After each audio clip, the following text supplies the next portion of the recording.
né, do nosso dia a dia, tá? E a gente está ultimamente trabalhando aqui este livro aqui, ó. É o livro A Cabana, né, de William P. Young, tá certo? A gente está conversando sobre este livro agora. A gente já viu sobre o livro, a gente já conversou sobre o resumo do livro, sobre o autor e o contexto do livro, tá? A gente vai agora para as considerações e a gente vai, vamos recomeçar porque tem alguns pontos interessantes que a gente terminou não levando em consideração. Então tá aqui, considerações que são exploradas na história e que podem ser úteis para quem estiver lendo o livro ou estudando o livro.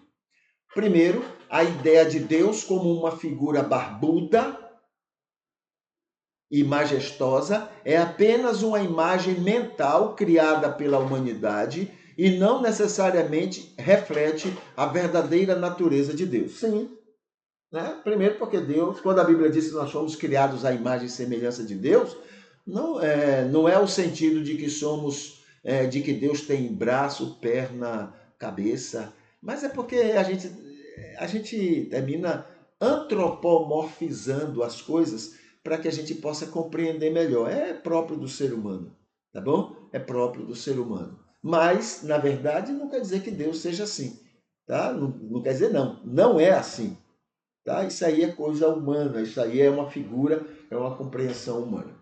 Segundo, o sofrimento humano é uma parte inevitável da vida, mas isso não significa que Deus é indiferente ao nosso sofrimento.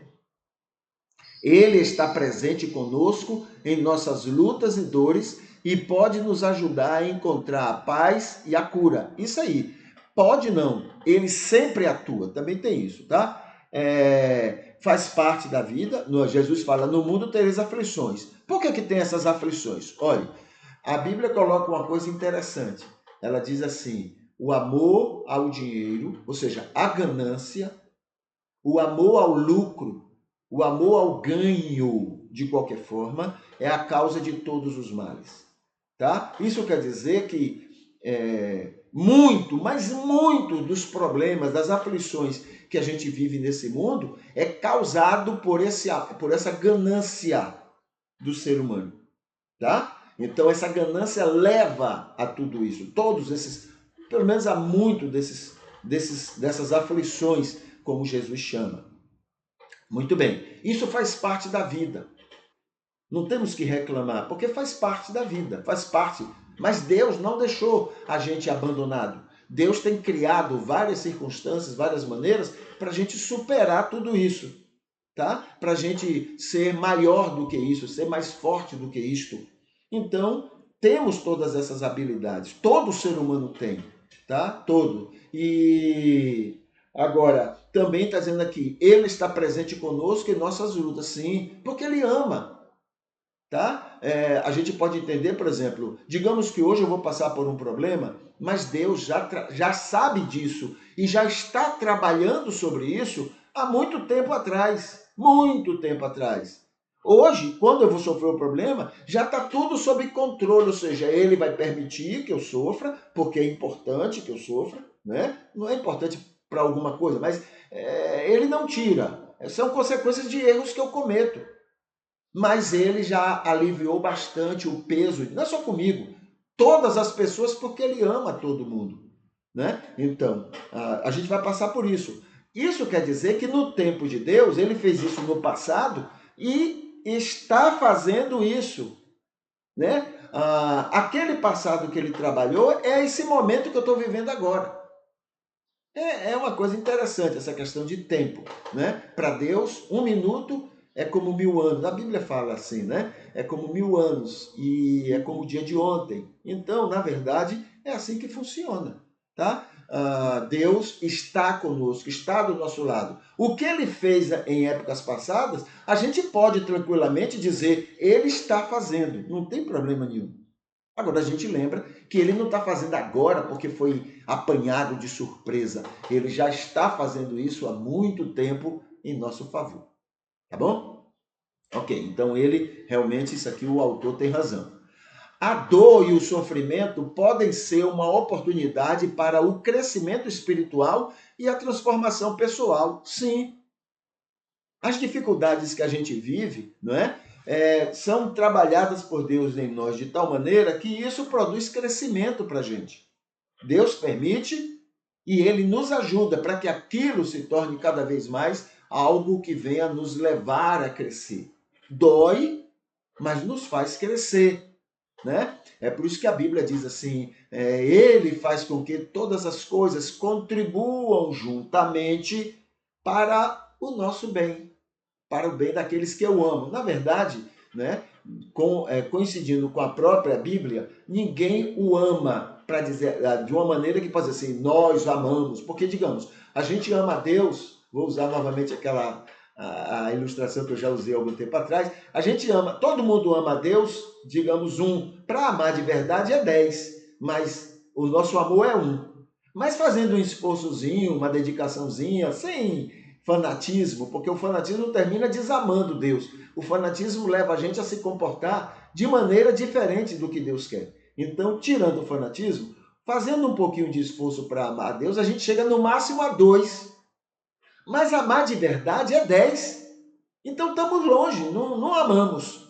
É muito pouco. A gente pode até amar mais do que a maioria, mas é muito pouco em relação a 10. Tá? Então nós não amamos. Agora, Deus nos ama. Então, Ele faz com que todas as coisas contribuam para o bem daqueles que Ele ama. Ele ama. Tá bom? Ele trabalha nesse sentido. A verdadeira fé não se baseia em uma compreensão intelectual de Deus, mas em uma relação pessoal com Ele. Também, né? A gente não pode pegar a fé e colocá-la como não palpável, tá? O que é fé? Fé é descansar, nada mais do que isso. Descansar. Quanto maior é a minha fé em Deus, mais eu descanso nele. Isso quer dizer que ele vai fazer minhas vontades? Não. Quer dizer que ele vai fazer e vai estar agindo sempre para meu bem. Isso quer dizer que eu posso me lançar de qualquer jeito para fazer as coisas porque eu tenho fé? Não.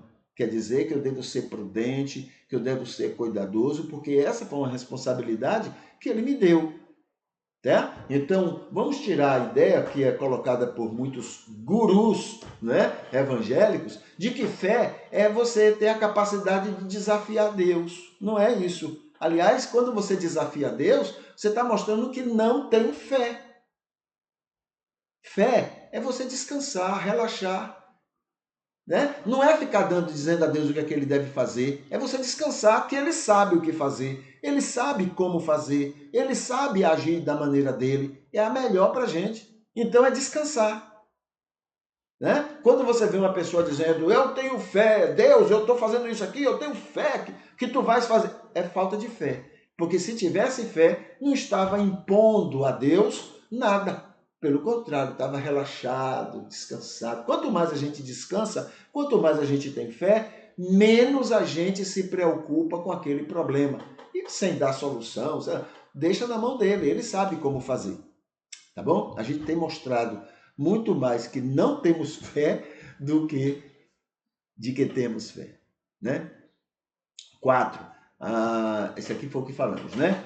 5. A religião organizada pode ser uma fonte de conforto e apoio para algumas pessoas, mas também pode ser uma fonte de divisão e conflito. Sim. Certo. A religião organizada pode ser. Olha, conviver com o joio não é fácil. Quando você convive com o trigo, em qualquer religião, quando você convive com o trigo, você cresce. Você se torna mais gente. Entendeu? Você respeita o mundo e por isso o mundo lhe respeita. Mas quando você convive com o joio, você cansa. Entendeu? Você passa o tempo todo criando justificativas, explicações, porque o joio não é trigo. Então o joio vai agir como joio, não é culpa dele, é porque ele não é trigo. Ele vai ser violento, ele vai ser raivoso, ele vai ser cheio de vontade, cheio de gosto, tem que ser do jeito dele, é ele que pensa melhor, é ele, entendeu? Ele não está disposto a abrir mão de nada, porque ele é joio. Conviver com gente assim é doentio, é tóxico. Então, se você não está bem para conviver com gente assim, você vai adoecer também. E toda religião tem joio muito. O cristianismo, muito mais. Por vários fatores, tá bom? Muito mais joio no seu seio. Por isso que o cristianismo é pior do que qualquer outra religião já tenha cometido erros na humanidade. O cristianismo, né, tem coisas terríveis que já fez, né, aí na humanidade e tem feito. É o joio, tá? Então conviver com essa gente é tóxico, é doentio e você adoece. Se você não estiver bem, você vai adoecer. Então tá certo aqui. A religião organizada pode ser uma fonte de conforto e tem sido, né? E apoio para algumas pessoas, mas também pode ser uma fonte de divisão e conflito. Tá bom? Isso é real. A Cabana, o escritor, nisso aí tem razão. Tá bom? Muito bem. Dito isso, a gente fica por aqui no 10, né? E amanhã, estando aqui, com fé em Deus, a gente então a gente continua, tá certo? Nós estamos no momento final do nosso culto. Deixa eu botar aqui a musiquinha e a gente vai se despedindo, tá bom? Que hoje seja um dia abençoador para você e que Deus use você para abençoar as pessoas ao seu redor. E amanhã, com fé em Deus, a gente está de volta. Então, até mais.